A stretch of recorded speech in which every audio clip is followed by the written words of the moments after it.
Muy buenos días, señoras, señores directores de escuelas particulares en toda la República Mexicana. Les agradezco la oportunidad que me dan de poder dirigirme a ustedes e intercambiar información que nos va a beneficiar a todos. Vamos a ver algunas cosas de las escuelas particulares y sobre todo en estos momentos en que va a terminar el ciclo escolar 2015-2016 y podamos regularizarnos, actualizarnos en lo que respecta a toda la esfera jurídica de nuestra escuela para el nuevo ciclo escolar 2016-2017. Permítanme presentarme. Mi nombre es Alfredo Villar Jiménez. Aquí tienen mis teléfonos, aquí está mi correo electrónico, todo lo necesario para todas las dudas que ustedes pueden tener. Actualmente soy presidente de la Asociación Nacional para el Fomento Educativo ANFE y de la Asociación Nacional de Escuelas Particulares ANEP. Tengo una experiencia de más de 35 años, ya voy para los 40 años en el sector educativo. Anteriormente también fui presidente de ANFE y de ANEP hace aproximadamente 20 años, ahora lo vuelvo a hacer por segunda vez. Soy fundador de 16 escuelas en la República Mexicana y en España. Soy también representante de las escuelas particulares ante FAEPLA, con sede en Buenos Aires, Argentina. FAEPLA es la Federación Latinoamericana de Escuelas Particulares, lo que me ha permitido conocer los sistemas educativos de otros países latinoamericanos, a los cuales he asistido a dar conferencias, he estado en las conferencias de ellos y hemos intercambiado información. También soy representante de México ante la Confederación Mundial de Escuelas Particulares con sede en Roma, Italia. Esto me ha permitido conocer también los sistemas educativos de otros continentes, a los cuales también he ido a dar conferencias, las he recibido, hemos intercambiado información. He sido presidente del Club de Leones y también presidente de la Asociación Nacional de Ejidatarios, Colonos y Comuneros. Les ruego que todas sus preguntas me las hagan a través del panel de control, ya que todas las personas no podrán escuchar las preguntas directamente de ustedes. Entonces, yo voy a leer estas preguntas que ustedes hacen para que todos en la República Mexicana, los que nos están escuchando, puedan saber en qué consiste esa pregunta y dar la respuesta. La esfera jurídica de la escuela particular debemos conocerla porque es la base totalmente de una escuela particular. Acuérdense que una escuela particular es una empresa al igual que cualquier otra empresa, ya que tiene trabajadores, tiene un producto que vender, tiene clientes, tiene proveedores, tiene todo. Pero estamos en un nicho jurídico muy especial. Somos intocables. Sin embargo, nos dejamos que todo tipo de autoridades se meta con nosotros, afecte nuestra esfera, nuestros derechos y quiera que cumplamos obligaciones que no tenemos. Entonces, la esfera jurídica de la escuela particular es el entorno legal en el que cada miembro de la comunidad educativa deberá actuar para cumplir con sus obligaciones y ejercer sus derechos, disfrutarlos. La Constitución Política de los Estados Unidos Mexicanos, debemos saber, estar conscientes de que es la ley suprema y que además está complementada por los tratados internacionales de los que México es parte. Entonces, lo que no está en la Constitución está en los tratados y debemos estar en esas condiciones para que podamos exigir el cumplimiento de nuestros derechos. Y sobre todo, que no nos digan que como eso no está en la Constitución, no podemos pedir que se cumpla con eso. Sin embargo, podemos argumentarles que están en los tratados internacionales y es una responsabilidad jurídica internacional del Estado de que se tiene que cumplir.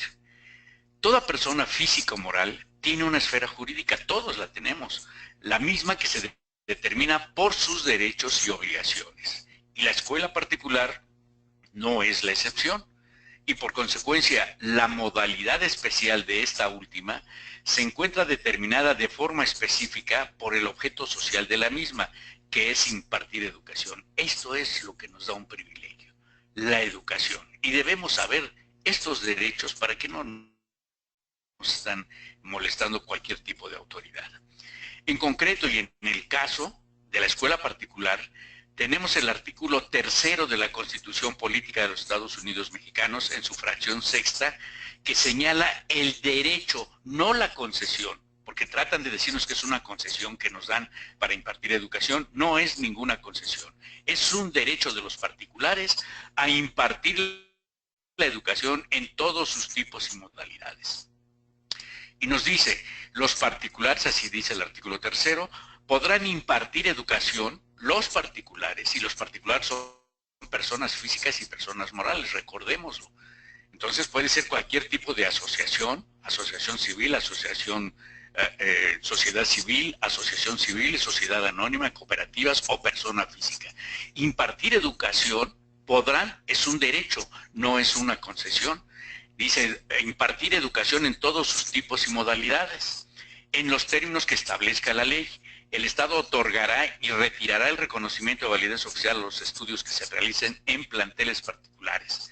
En el caso de la educación preescolar, primaria, secundaria normal, los particulares deberán impartir la educación con apego a los mismos fines y criterios que establecen en el segundo párrafo y la fracción 2, así como cumplir los planes y programas a que se refiere la fracción 3 romana y obtener previamente en cada caso la autorización expresa del poder público en los términos que establezca la ley.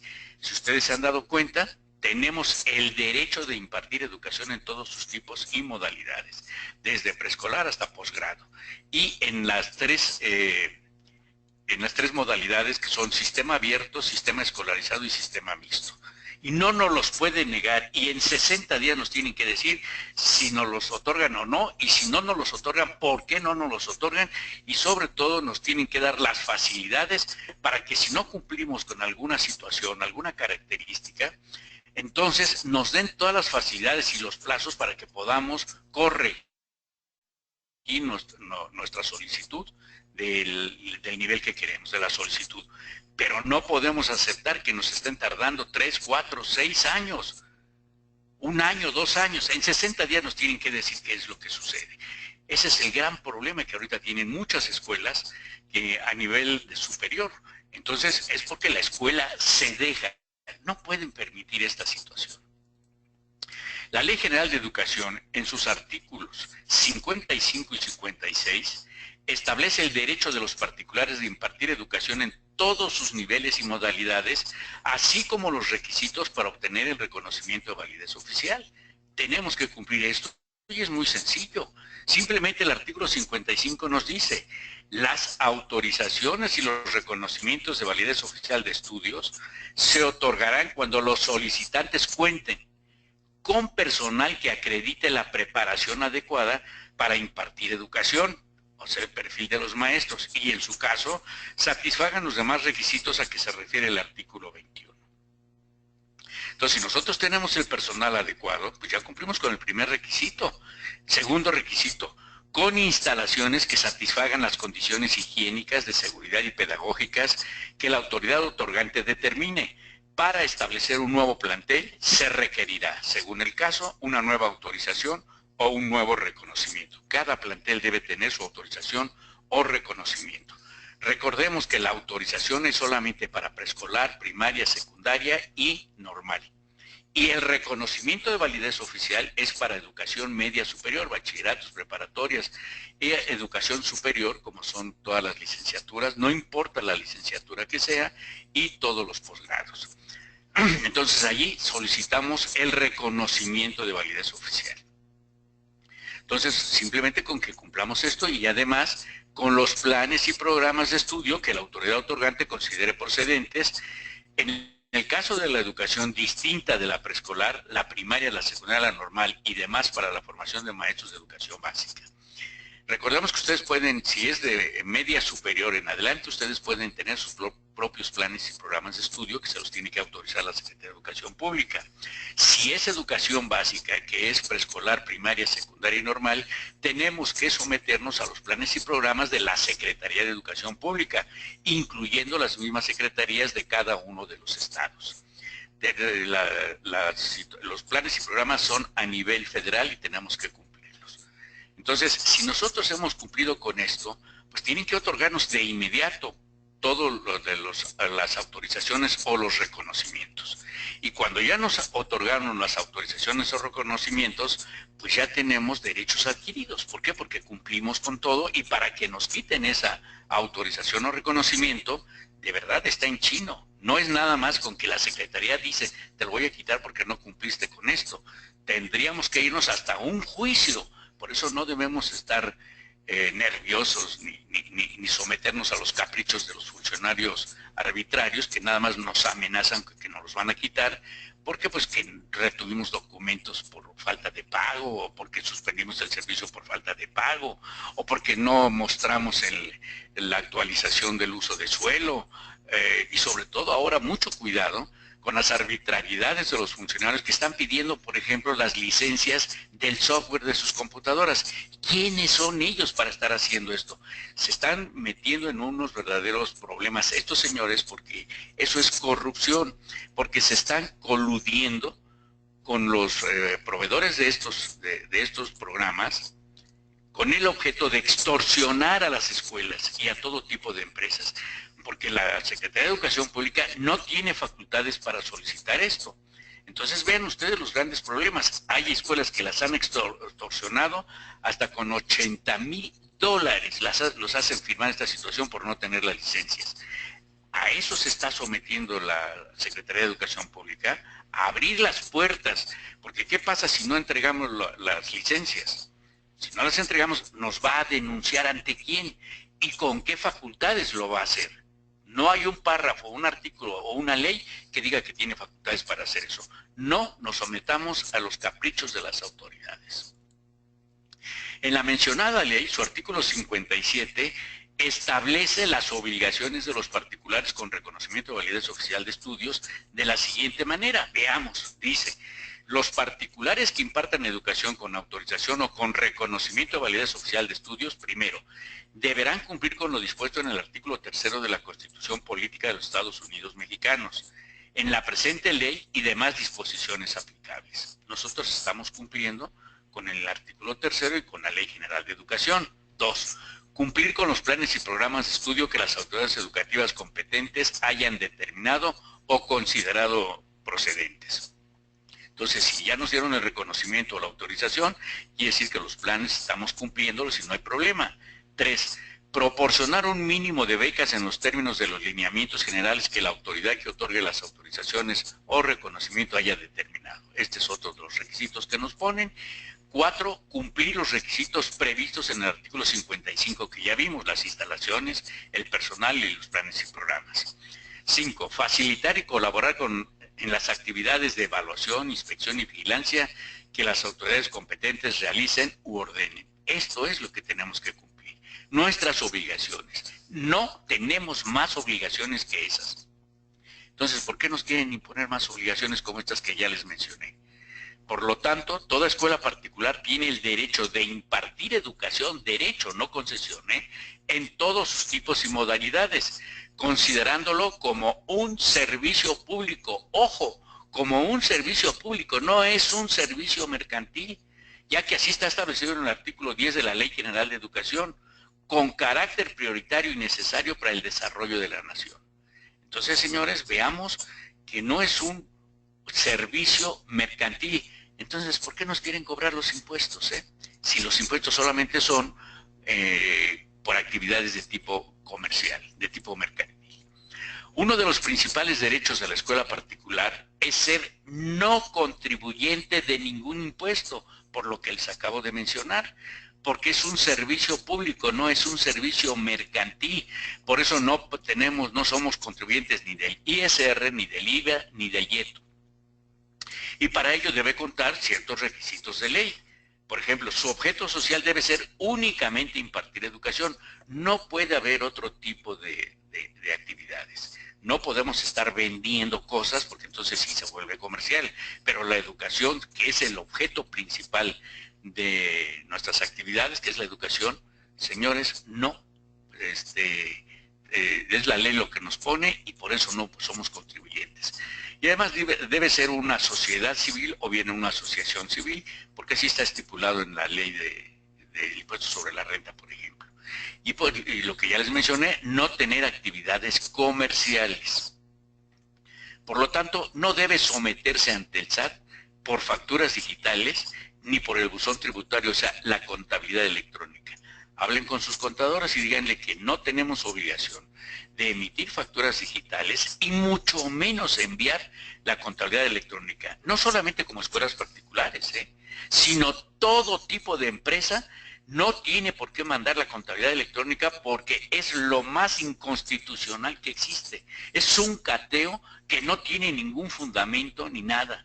Entonces estamos expuestos a cualquier situación de funcionarios corruptos. Entonces nadie debe hacer esto. Tenemos ahí en los tribunales ahorita ya cerca de 50,000 demandas de todo tipo de empresas, incluyendo de escuelas particulares. Hasta estos momentos no se ha dado la resolución de la contabilidad electrónica, pero tienen todas en automático la suspensión definitiva para que Hacienda no se meta con estas escuelas que se han amparado o con las empresas que se han amparado y que les quieran exigir la contabilidad electrónica. La constitución de la escuela particular. La escuela particular, como ya les mencioné, es una empresa y por lo tanto deberá constituirse de una forma específica para poder gozar de todos los derechos que le brinda su nicho de mercado y no participar de las obligaciones que no le corresponden y que muchas autoridades intentan obligarle a cumplir a través de acuerdos, de decretos, de reglamentos, etcétera. Ningún acuerdo, así se ha firmado por el presidente de la República, secretarios de Estado o gobernadores o funcionarios menores, nada puede causarnos obligaciones, salvo lo que las leyes emanadas del Poder Legislativo nos estén indicando, y siempre y cuando no violen nuestros derechos que están en la Constitución y en los tratados internacionales. Primeramente, es necesario haberse constituido como una persona moral, sin un fin de especulación comercial.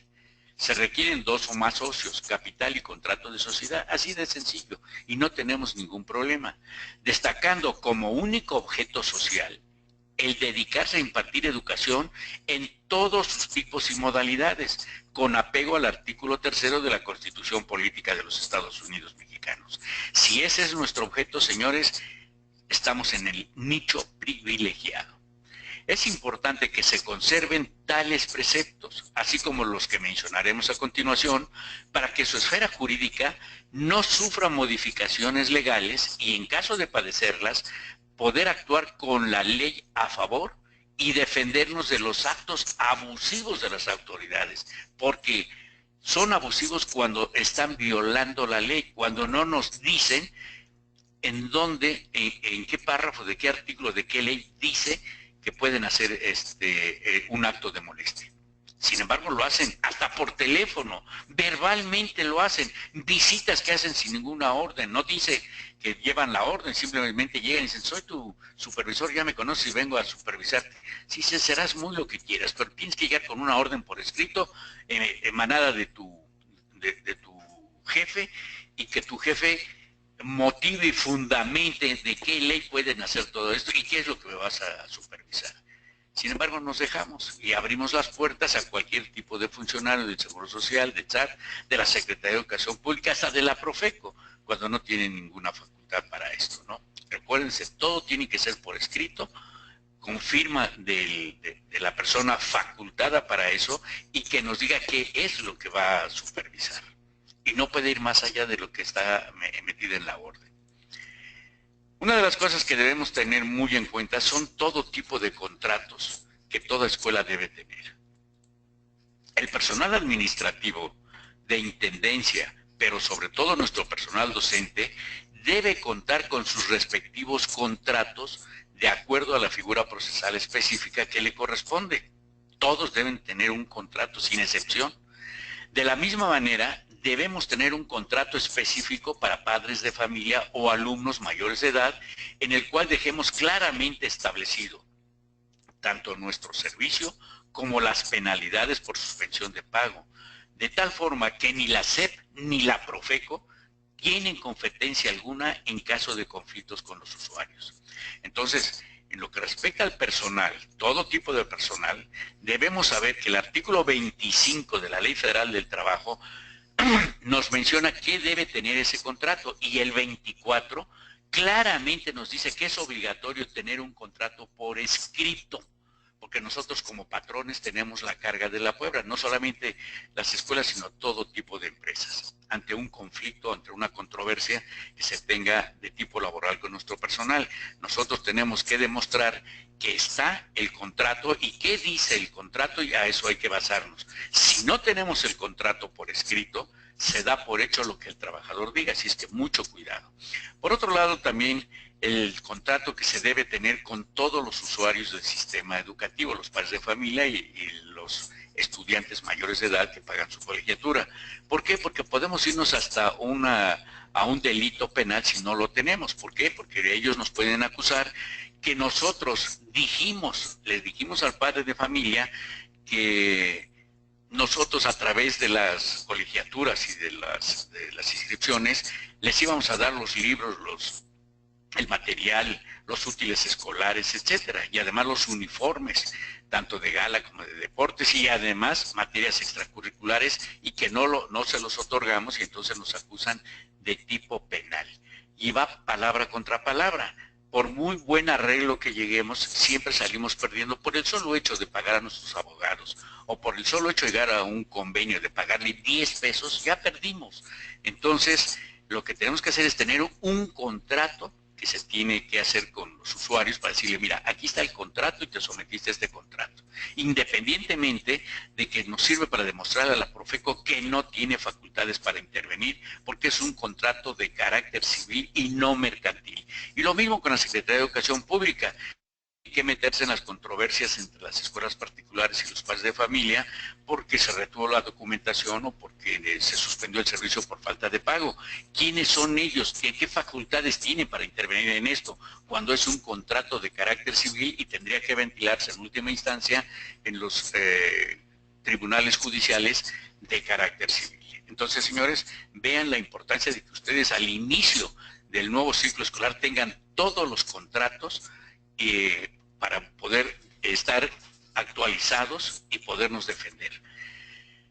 Yo los invito a que próximamente vean las conferencias que vamos a dar, los seminarios que vamos a dar, ya presenciales y por internet, sobre los contratos, precisamente para que no los manden a hacer los contratos, sino que ustedes aprendan a hacer los contratos, tanto los laborales como para los maestros, como con los padres de familia, etcétera. Entonces vean y sobre todo aprovechar la modificación que se hizo a la Ley Federal del Trabajo y que ya nos permite tener una serie de contratos que antes no había y podemos escoger el que más nos convenga.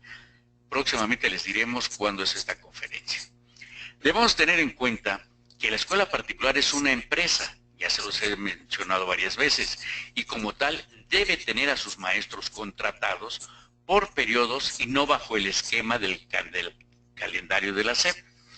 Para evitarse problemas con las juntas locales y la federal de conciliación y arbitraje, debemos tener perfectamente elaborados nuestros contratos de carácter civil con los maestros de acuerdo a las necesidades que nuestra escuela presenta. Por eso aprendan a hacer esto, sepan cuáles son las bases, no solamente aprender a hacer los contratos, sino cuáles son las bases y qué contrato es el que más nos conviene para nuestro personal y también con los padres de familia.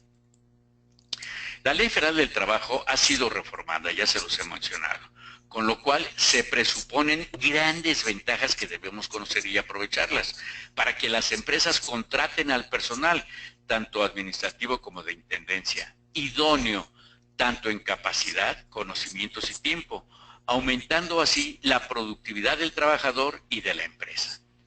Menciono aparte, la gran mayoría de las escuelas particulares en la República Mexicana, ojo, no cuentan con un contrato de prestación de servicios para padres de familia o alumnos mayores de edad. Ese es el gran problema, por eso es que nos metemos en problemas, no tenemos los contratos adecuados, tanto para los padres de familia como para nuestro personal. Y es una obligación de todo empresario. Recuérdense que ustedes son empresarios y entonces deben actuar como tales, teniendo todo en orden desde un punto de vista del Estado de Derecho. Entonces tienen que hacer ustedes todo esto y aprendan a hacerlo. Es por eso que tantos problemas se suscitan, porque no estamos actualizados, por retrasos en el pago de las colegiaturas, y se da la intervención fuera de la ley tanto de la SEP como de la Profeco, sin que haya una respuesta contundente de las instituciones afectadas. Entonces, vean cómo al no conocer nuestros derechos y nuestras obligaciones, la SEP y la Profeco se meten donde no tienen facultades y nos hacen pedazos. Y nosotros simplemente nos hincamos y nos sometemos a lo que ellos dicen. Nuestro contrato debe especificar nuestro servicio educativo, la duración del mismo, así como las penas y sanciones a que se harán acreedores aquellos alumnos que se encuentren en situación morosa, cartera vencida, ¿no? Dependiendo del tipo de servicio que brindamos, así como de las necesidades de nuestro mercado, idiomas, tecnología, etcétera, será la cantidad y tipo de cláusulas que debe tener dicho documento. Por eso aprendan a hacer estos documentos. Ahora vamos a ver, ¿por qué no nos actualizamos en la seguridad social, el seguro social, la escuela particular? La ley es muy clara, la ley del seguro social. Todo trabajador tiene derecho a la seguridad social. Sin embargo, los maestros son profesionales y no se tiene la obligación de inscribirlos al seguro social. Y déjenme decirles por qué. Simple y sencillamente, como si fueran trabajadores, deben tener su contrato de trabajadores y deben estar en el seguro social. ¿Por qué? Porque nos sometimos a la ley del seguro social. Entonces, pero hay un problema con los maestros. Ustedes recuerdan que teníamos un acuerdo en el cual los maestros que trabajaran menos de 18 horas, que no fuera su único trabajo y que tuvieran seguridad social en otro lado como Seguro Social o ISSSTE, no teníamos obligación de meterlos al Seguro Social. Sin embargo, este acuerdo fue derogado y entonces ya ahora, si trabajan una hora, tienen que estar en el Seguro Social. Sin embargo, ya obtuvimos un nuevo convenio, un nuevo acuerdo con el Seguro Social, en el que ya pueden trabajar inclusive más de las 18 horas, 20, 30, 40 horas pueden trabajar, ¿no? Todas las horas que sean necesarias. Y no meterlos al Seguro Social, en el caso de los maestros, siempre y cuando cumplan con dos requisitos. Uno de ellos es el contrato de servicios profesionales que no tenga elementos objetivos o subjetivos que lo hagan aparecer como un contrato laboral. Un elemento objetivo es que ustedes le digan dónde debe dar las clases. Otro elemento es que le pongan el horario, porque entonces es subordinación y se convierte en laboral. Por eso es que tienen que aprender a hacer estos contratos para que los maestros no estén en el Seguro Social. Y además, la otra condición, aparte de este contrato, que no sea su actividad preponderante.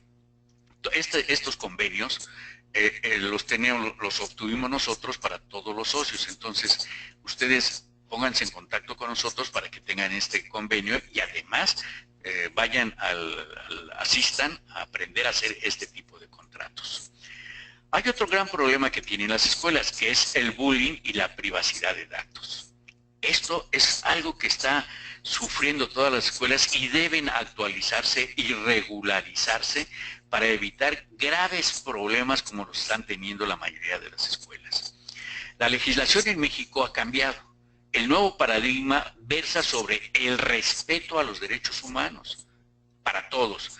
La reforma constitucional del 2011 así lo señala, dando prioridad a las personas y grupos vulnerables. Y este es el caso de los niños, niñas y adolescentes, quienes se encuentran protegidos por diversas leyes, tanto nacionales como internacionales. Entonces debemos tomar en cuenta que el derecho de los niños se antepone a los derechos de los mayores de edad. Entonces tenemos que ver esto y tomar en cuenta que no se puede, que se tienen que proteger los derechos de los menores de edad. En el año 2015, ojo, la Suprema Corte de Justicia de la Nación emitió criterios jurisprudenciales para responsabilizar, ojo, responsabilizar directamente a la escuela, ya sea pública o privada, por casos de bullying sufridos por menores de edad. Todas las personas, y en especial los menores de edad, tenemos derecho a una vida sin violencia. De allí la importancia de conocer los lineamientos legales para crear un procedimiento de acción ante los casos de acoso escolar que se presentan en nuestra institución educativa. Entonces, ante esta situación, yo los invito también a que se pongan en contacto con nosotros para que puedan capacitar a todo el personal, sin excepción, desde la persona que hace el aseo hasta el director, de qué es lo que deben hacer en el caso del bullying, cómo se puede evitar y cuando lo haya, qué se tiene que hacer para corregir esta situación y evitar graves problemas que son hasta multas de 320,000 salarios mínimos para la escuela. Y ustedes ya han visto todo lo que ha sucedido. Como les menciono, la Suprema Corte ya sentó un precedente de que si hay bullying en una escuela, la escuela debe pagar 500,000 pesos a los padres de los niños que fueron afectados en el caso del bullying. Entonces, mucho cuidado con esto. Los derechos humanos se dividen en primera generación, que son los inherentes al ser humano, como la salud, la educación, la sana alimentación, etcétera. Esto lo deben tener muy presente ustedes. De segunda generación, que son todos los políticos, como el derecho a votar o ser votado. Y los de tercera generación, que son los tecnológicos, como el acceso a Internet o a la autodeterminación informativa. Recomiendo mucho este libro, que lo compren, o que tomen la capacitación sobre el bullying, de qué es lo que tienen que hacer, y se basen a este libro, porque este libro les dice todo absolutamente. Ahora, próximamente les diremos cuándo es este curso, y que puede ser, no puede ser, es capacitación para todo su personal. Y recuerden que todo patrón tiene la obligación de capacitar a todos sus trabajadores. Y ya está metiéndose mucho la Secretaría del Trabajo para ver si realmente están capacitando a sus trabajadores, y que lo tienen que hacer porque ya les dije, son patrones ustedes. Y además no solamente decir, sí he capacitado a mi gente, sino que tiene todo el personal ahora debe tener de capacitación un certificado de capacitación avalado por la Secretaría del Trabajo y Prevención Social. Si no lo tienen, no les toman en cuenta esa capacitación que se supone que ustedes dieron. Sin embargo, cuando ustedes toman esta capacitación del bullying, se les da a cada uno de sus trabajadores ese certificado avalado por la Secretaría del Trabajo.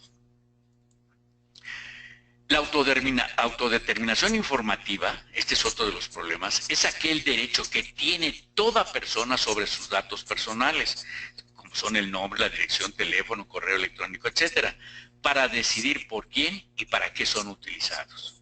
La ley establece diversos medios de control, así como diversas herramientas, como el aviso de privacidad, que la mayoría de las escuelas no tienen, para obtener la autorización requerida para su uso.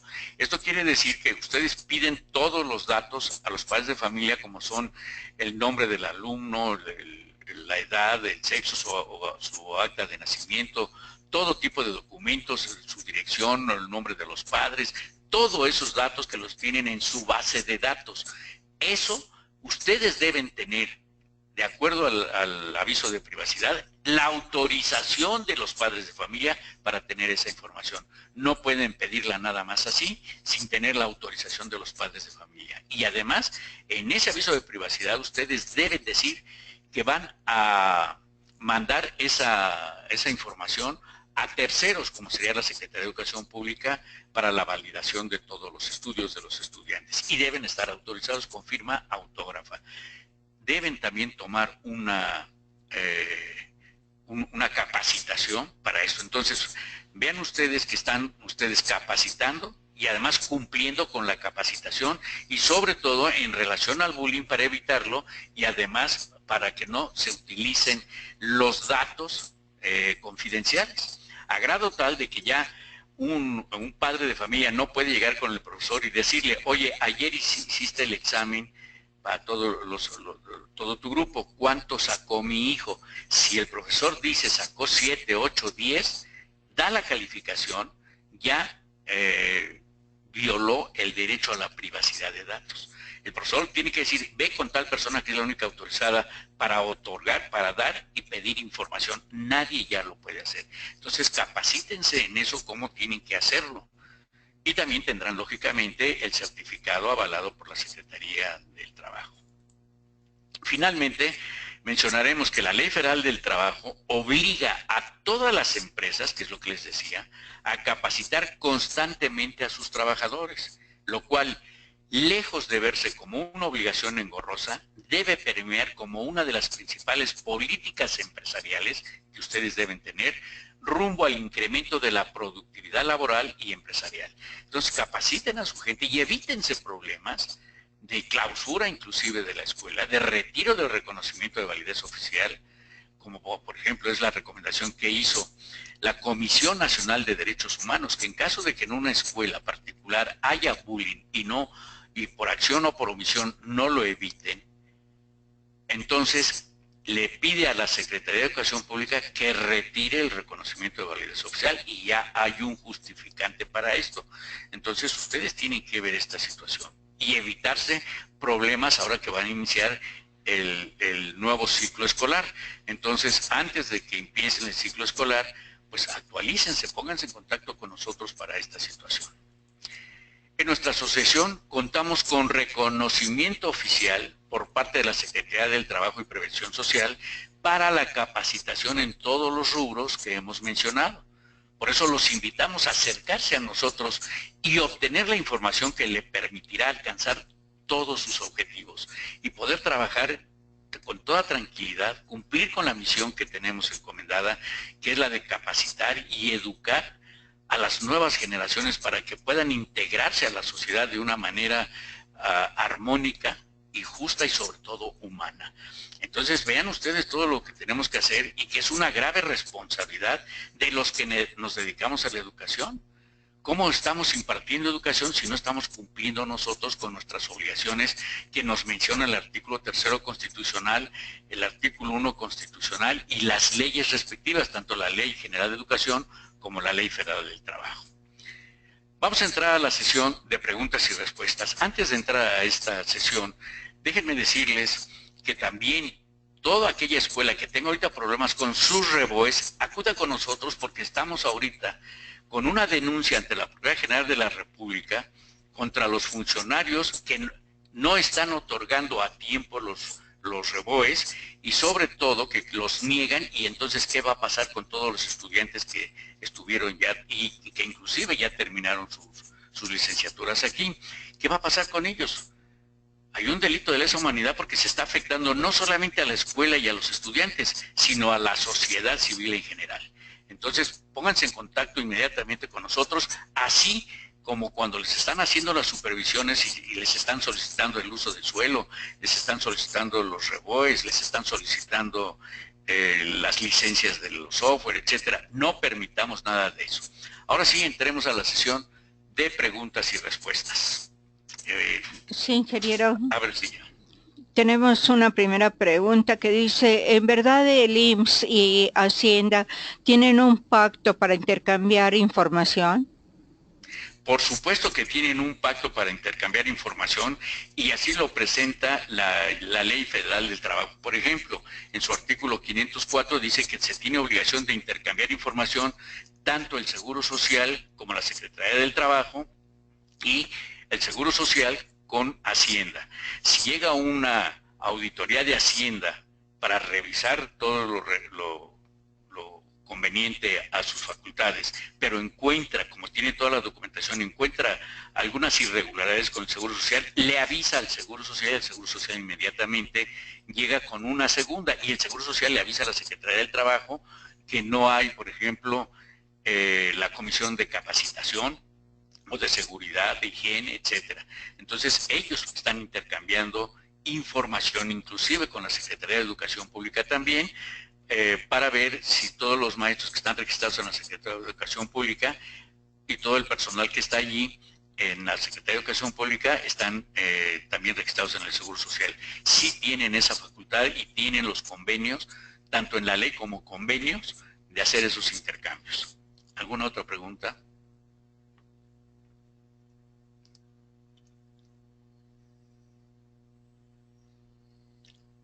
¿No hay otra pregunta? ¿Escucho? Sí, ingeniero, tenemos otra pregunta. Dice una escuela, Si dejo de pagar impuestos, ¿me pueden embargar? ¿La asociación lo puede evitar o defenderme? Por supuesto, esa es una de las funciones de la asociación y sobre todo con la experiencia de que estamos ganando todos los amparos al respecto, todos los juicios que estamos llevando. Entonces, cuando, ya les dije que somos no contribuyentes, entonces cuando a una escuela le llega un acto de molestia, que es una multa, que es un requerimiento para que paguen los impuestos que según Hacienda no se han pagado, entonces allí es el momento de irse a un juicio tanto de nulidad como de amparo, depende cómo venga el acto de molestia. Pero tienen ustedes la ventaja de que tenemos el jurídico que sí conoce la cuestión fiscal y sobre todo en materia educativa, porque muchas escuelas están perdiendo los juicios aunque están contratando extraordinarios abogados fiscales, pero no conocen materia educativa. Ya les dije que la escuela particular está en un nicho privilegiado y hay que conocer los derechos de la escuela particular. Entonces, si los mismos directores no conocen sus derechos, menos los abogados. Entonces, aquí la ventaja es esa, que conocemos cuáles son los derechos de las escuelas particulares, tenemos la experiencia porque estamos ganando todos los amparos. Sí, tienen todo para defenderse. ¿Alguna otra pregunta? Sí, ingeniero, tenemos otra. Dice, ¿qué hago si un maestro suplente me demanda o me exige continuar con su labor a pesar de que ya regresó el maestro titular? Bueno, ahí depende por lo que les estaba mencionando. ¿Qué tipo de contrato le hicieron? Y allí en el contrato debe estar especificado con toda precisión para qué estaba contratado. Ahora, yo quiero interpretar esta pregunta como que se contrató a una persona para sustituir a una persona incapacitada. Entonces, si le hicieron un contrato, se debió haber hecho contrato por tiempo determinado y decir por qué es ese contrato.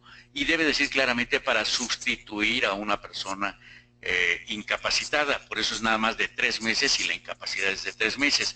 Y allí termina nada más. Si no está el contrato en esas condiciones, pues sí, entonces se convierte en un contrato por tiempo indeterminado y no se lo puede quitar a menos que se le liquide a esa persona. Por eso aprendan a hacer los contratos, por eso ahí van a aprender no solamente por qué se tienen que hacer, cuáles son las condiciones y por qué se tienen que hacer para defenderse precisamente de este tipo de actos de los trabajadores. Sobre todo que hay trabajadores que están metiéndose a todo tipo de empresas, no solamente a escuelas, con el objeto de causar problemas y de eso viven, de estar llegando a acuerdos con las empresas y de estar teniendo dinero junto con sus abogados. ¿Otra pregunta? Sí, ingeniero, nos pregunta una escuela, actualmente estamos conformados como una AC. ¿Debo cambiarla a SC con el tema del pago de impuestos? No. Si es una AC, no tiene por qué pagar impuestos. Si es SC, tampoco paga impuestos. Inclusive, si la escuela está como persona física, tampoco causa impuestos, incluyendo una sociedad anónima.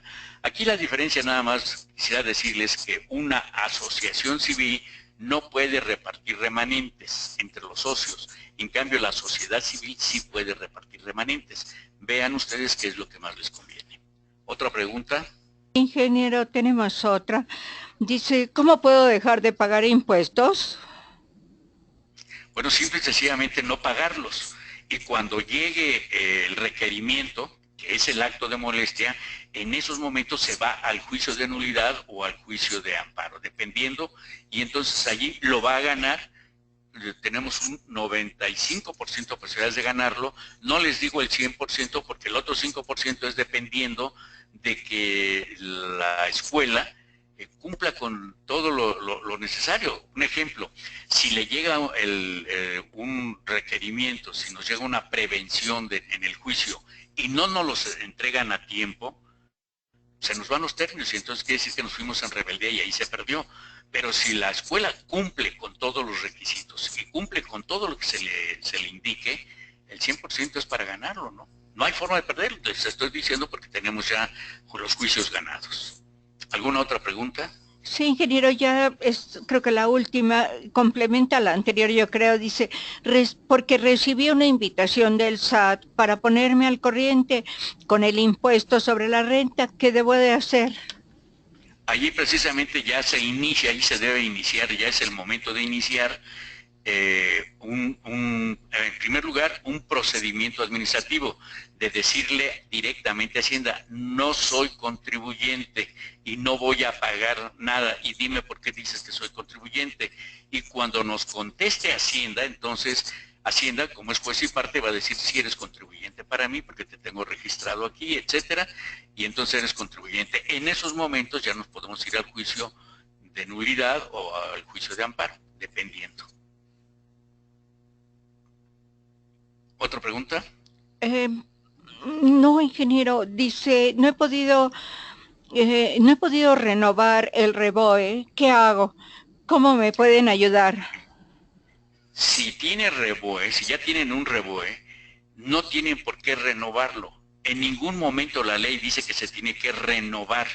Justamente son las arbitrariedades de las autoridades, por lo cual deben estar en condiciones ustedes de conocer sus derechos y sus obligaciones. No tienen esa obligación. Entonces lo que tienen que hacer es simplemente no renovar nada, y cuando las autoridades educativas le digan, te ponemos una multa o te vamos a retirar porque no lo renovaste, en esos momentos nos vamos a un juicio y también nos acusamos de daños y perjuicios, lo que nos estén causando, y además podemos irnos por la vía penal para que sean inhabilitados estos funcionarios, porque no hay ninguna ley que dice que se deben renovar los REBOEs. ¿Alguna otra No, ingeniero, pregunta? ya terminamos, ya nuestros participantes no han enviado nada más. Pues les agradezco muchísimo la oportunidad que me dieron de saludarlos, de intercambiar información, y espero que estén ustedes en contacto con nosotros. Les deseo un fin de semana extraordinario y que se preparen para terminar este ciclo escolar y puedan iniciar el siguiente ciclo escolar autorregularizados en todos los aspectos, que se actualicen en todo y que puedan estar en las condiciones más tranquilas de poder cumplir con su misión, que es la capacitación, educación y cultura de nuestras nuevas generaciones. Me dio mucho gusto saludarlos y espero verlos pronto. Aquí les dejo mi correo, etcétera. Gracias y hasta luego. Gracias. Como ustedes ven, el ingeniero está terminando ya la presentación.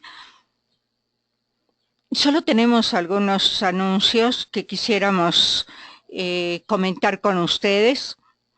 De dos cursos que el ingeniero mencionó, uno tenemos el curso de Profeco Contratos. Esta conferencia es una conferencia en línea a través de Internet, y si ustedes han tenido demandas de Profeco o amenazas por parte de las autoridades educativas, con esta conferencia usted conoce los alcances de cada uno de ellos y puede elaborar debidamente sus contratos para evitar problemas. Tanto los de servicios profesionales, los laborales, que incluyen la reforma laboral, y los civiles con los padres de familia o alumnos mayores de edad. La fecha es el jueves 16 de junio de 10 a 12 del día, tiempo del centro, y como les mencionaba yo, es una conferencia en línea a través de Internet. También vamos a tener una conferencia que es de veras muy importante, porque a raíz de la reforma fiscal del presidente Enrique Peña Nieto, las obligaciones fiscales se han incrementado de manera alarmante. Y aunque el IETU se deroga, se plantea que las escuelas paguen lo que deben de este impuesto desde el 2008 al 2013. Conozca los detalles del impacto fiscal y sus alternativas a la nueva ley del impuesto sobre la renta. La conferencia incluye la parte fiscal, las obligaciones con el IMSS, los alcances de las autoridades educativas y Profeco, y el taller para la elaboración de contratos, que como ya mencionamos, incluye los de servicios profesionales, los laborales y los civiles, tanto con padres de familia y o alumnos mayores de edad. Esta conferencia tendrá lugar el jueves 30 de junio de 10 a 2 de la tarde, tiempo del centro, y es tanto una conferencia presencial como en línea a través de Internet. Tendrá lugar en el Hotel NH en la zona rosa, y puede solicitar su código de acceso si es que quiere participar en Internet o mayores informes para estar con nosotros de manera presencial. Nos dará mucho gusto, será bienvenido. Esto es todo por hoy. Pronto tendremos el calendario del siguiente trimestre. Todas nuestras conferencias están disponibles en CD. En este caso, esta conferencia estará disponible en línea también. Les haremos llegar pronto el link para que ustedes puedan revisarla si les interesa. Aquí está nuevamente el correo del ingeniero, los teléfonos de las oficinas de ANFE y ANEP, y puede contactar hoy mismo con nuestro departamento legal si es que tuviera cualquier problema. Con mucho gusto lo asesoramos. Gracias por participar. Les damos nuevamente las gracias a nombre del ingeniero. Nuevamente les ponemos aquí su correo y los teléfonos de las oficinas de ANFE y ANEP. Gracias por estar con nosotros. Esperamos contar con su participación en otra conferencia en breve.